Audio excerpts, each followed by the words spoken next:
Merci Madame la maire, Monsieur le préfet. Comme vous l'avez relevé Madame la maire, oui, quelles que soient les couleurs politiques locales, les collectivités ont leur police municipale.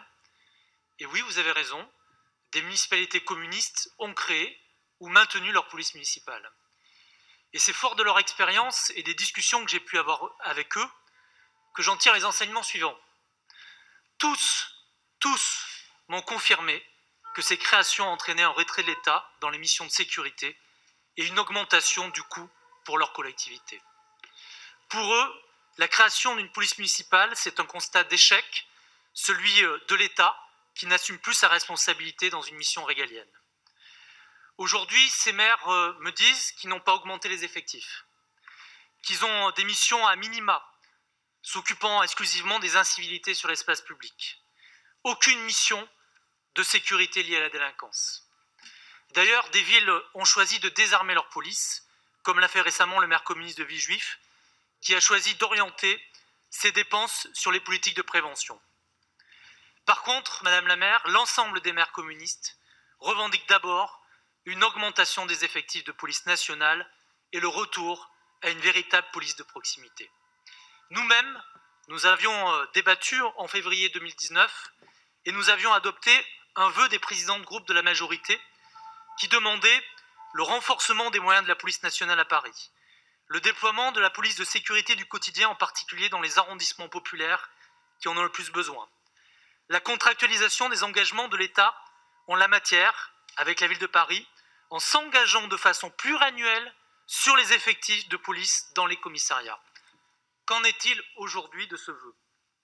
Nous n'avons toujours pas la garantie de l'État, et même si, Monsieur le Préfet, vous avez affirmé tout à l'heure le maintien des effectifs, vous ne nous avez pas parlé du renforcement nécessaire de leur présence à Paris. D'ailleurs, à ce jour, nous ne connaissons pas les termes de la convention de coordination qui viendra après le vote de cette police municipale. La loi pour la sécurité globale théorise d'ailleurs un véritable continuum de sécurité qui valide la place des sociétés de sécurité privées dans le paysage au même titre que la police nationale et les polices municipales. Ce glissement n'est pas nouveau. Lionel Jospin, lors des assises nationales de la police de proximité, en 2000, pointait la remise en cause du caractère national de la police et de la gendarmerie. Il reconnaissait déjà, avec Jean-Pierre Chevènement, que nombreuses confusions sur le terrain montraient que l'État était largement impuissant dans le cas où des élus locaux ne respectent pas les limites fixées par les conventions de coordination. Cette confusion n'a jamais cessé et a pris un nouveau tournant après les attentats de 2015 et 2016. Nous assistons depuis à un élargissement des missions et une véritable course à l'armement, comme à Marseille ou à Nice. Des glissements qui ne répondent pas aux besoins des habitants, comme celles et ceux des quartiers populaires qui déplorent depuis trop longtemps l'absence d'une police de proximité. Les demandes des Parisiens sont très claires et on l'a dans l'audit de 2019.